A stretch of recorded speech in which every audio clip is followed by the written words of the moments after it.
The best retirement advice ever from an 80-year-old.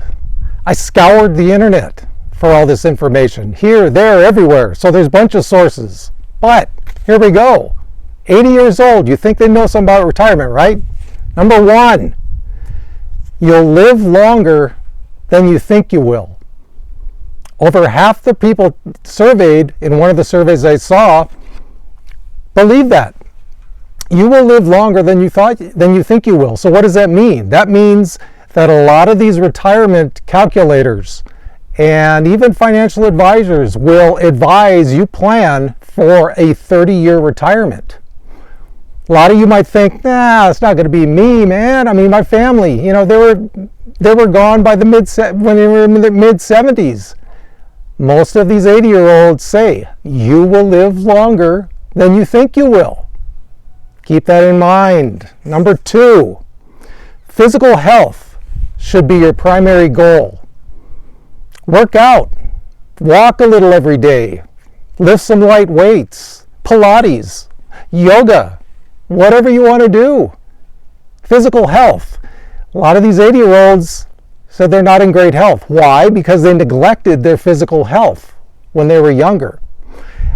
Studies show that if you are in good physical shape by the time you're 60, that goes a long way to your later years. But it doesn't mean it's too late for everyone. Just go out and get in shape. Put some time in. You got so much time in retirement. Put some time in. Stay in good physical health. Number three, and this is kind of actually a little bit counterintuitive to the number two, but it says financial well-being is the most important thing in retirement. So what does that mean? It means that a lot of these 80-year-olds, they get later in life and they're realizing they're kind of running out of money. Make sure, guys, when you plan for retirement, no matter when you retire, make sure your plan is sound. Make sure that you're planning for at least a 30-year horizon, maybe even longer. A lot of these 80-year-olds were hurting financially, okay? This goes along with living longer than they thought. Maybe they only planned for like a 20-year retirement. Don't do that. Err on the side of caution. Plan for a 35-year retirement. If you're retiring early, plan for a 40-year retirement, all right? Now, if you do that, some of these things like the 4% rule may be a little high for you. All right, 4% rule, which I follows a 30-year retirement. If you go longer than that, your percentage is going to come down. 3.8, 3.7%. Look into your plan. Plan to live longer than you think you might. All right. Number four, the earliest years of their retirement were the best. A lot of these say first 5 to 7 years are the memories that they look back on in their retirement and say, those were the best years we had. So those are what's known as the go-go years. When you get to your 70s, to your 80s, it's more of the slow-go years. 80s plus is no-go years. So what does that mean? That means if you're going to do stuff, do it as soon as you retire. If you're planning something big, a big vacation, but be moderate about it. Be moderate about it. We're on moderate income, right? Plan to do that in the first 5 years of your retirement. Get a lot of your bucket items out of the way when you're still young enough to be able to do them and do them in the way you want to. You might have the desire to do these when you're in your late 70s or 80s, but you might not be able to do it as well as you could have like when you're 62, 65, okay? A lot of these things come into practice. It's like, are you in bad health in your later years? Are you hurting for money in your later years?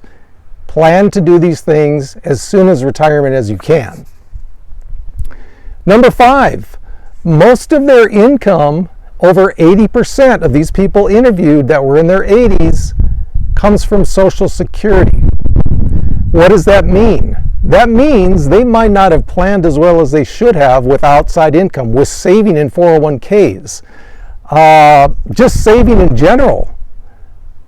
If you're going to be relying on your Social Security for the vast bulk of your retirement, might not be a good idea. Yes, you get cost of living increases, but do we know where Social Security is going to be 10 years from now, 20 years from now, 30 years from now? There might be a Social Security, but it might be vastly different than what we see now. So plan as if Social Security won't be there in your later years. That's the best way I can put it. That's what I'm trying to do. That's why, even though I plan on collecting Social Security at 62, I might postpone that a year or two if I can, depending on my outside income. Plan as if Social Security might not be there when you get in your 80s. Number 6, most of these people wish they had a pension. And this kind of goes along with number 5, right? In today's day and age, as I've talked about in another video, pensions are getting few and far between.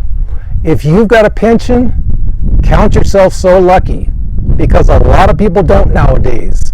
Pensions go a long way to helping you through the end of your life. My dad retired with a great pension. He worked till he was 70 as a teacher, professor at UC Monterey Bay. So he had a great pension. It has been just so beneficial for him. Most of these people in their 80s wish they had a pension. Number 7, cultivate closer relationships with your children. A lot of these people regret not being as close to their children as they could have been in their later years. What do you do in retirement, especially in those no-go years, which starts late 70s, 80s? You're sitting around not doing much because maybe of poor health, or maybe you just don't have the desire to get out there and do stuff anymore, right? If you have a close relationship with your children, maybe you're living with them. Maybe you're living in a town that is in the same town as them, and you can do stuff with them because they want to be with you. So a lot of these people regret not cultivating those close relationships with their children when they were younger, for whatever reason. Maybe it was unconscious.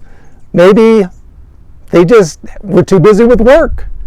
So cultivate those relationships with your children when they're younger. So when you get older, you have a closer bond, when you can spend all the time in the world with them. Number 8, and this is one that surprised me. I never would have thought of this. Be a better listener. Makes a lot of sense, doesn't it? I don't know about you guys, but I know some people that are bores, B-O-O-R. Talk, just to listen to themselves talk, right? How many meaningful relationships do you really get out of that? I don't. I consider them friends, acquaintances, not that great of friends. But be a better listener. What does it do when you listen to someone you're talking to? It shows that you're interested in what they have to say. That can only cultivate closer relationships with your children, with your friends, with your coworkers. So one of the best pieces of advice I've heard from them is be a better listener. Easy, right? Zip it up every once in a while. Don't think about the next thing that you're going to talk about yourself. When you're done talking, really listen to them. Listen to what the person you're talking to has to say. That can only help you be closer to them and better friends. So there you go, guys.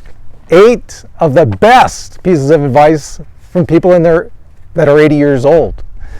So yeah, that's it, guys. Hey, and just remember, as always, in the beautiful dying light of a high desert, we got this.